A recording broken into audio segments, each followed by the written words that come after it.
Em muốn ta xa nhau một thời gian để xem ta có cần nhau không.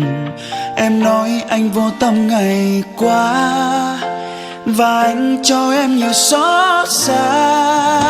Rồi em ra đi, tình tạm chia ly. Người hỡi em đã cần gì? Người có cần anh, người còn yêu anh như bây giờ anh rất cần em. Rất cần em để lòng anh không còn cao nỗi nhớ. Rất cần em để mình cùng tìm lại những ngày mong mơ. Tháng ngày qua chẳng phải anh đã vô tâm, đó chẳng qua là trái tim đàn ông. Không ngọt ngào chẳng hoa, nhưng yêu em anh yêu nhiều lắm. Chỉ vì yêu thật nhiều nên anh phải nghĩ về tương lai.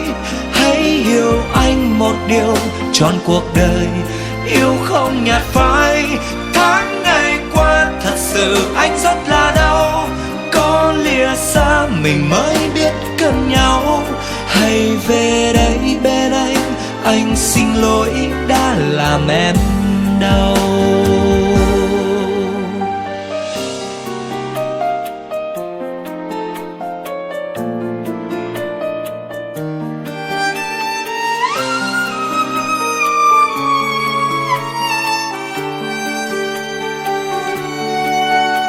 Em muốn ta xa nhau một thời gian để xem ta có cần nhau không.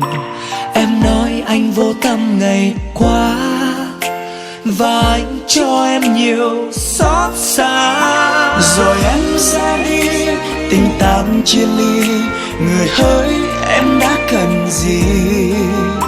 Người có cần anh, người còn yêu anh như bây giờ anh rất cần em. Rất cần em để lòng anh không còn cao nỗi nhớ. Rất cần em để mình cùng tìm lại những ngày mộng mơ. Tháng ngày qua chẳng phải anh đã vô tâm, đó chẳng qua là trái tim đàn ông. Không ngọt ngào chẳng hoa, nhưng yêu em anh yêu nhiều lắm. Chỉ vì yêu thật nhiều nên anh phải nghĩ về tương lai. Hãy hiểu anh một điều trọn cuộc đời, yêu không nhạt phai. Tháng ngày qua thật sự anh rất là đau, có lìa xa mình mới biết cần nhau. Hãy về đây bên anh xin lỗi đã làm em đau. Rất cần em để lòng anh không còn cao nỗi nhớ. Rất cần em để mình cùng tìm lại những ngày mộng mơ.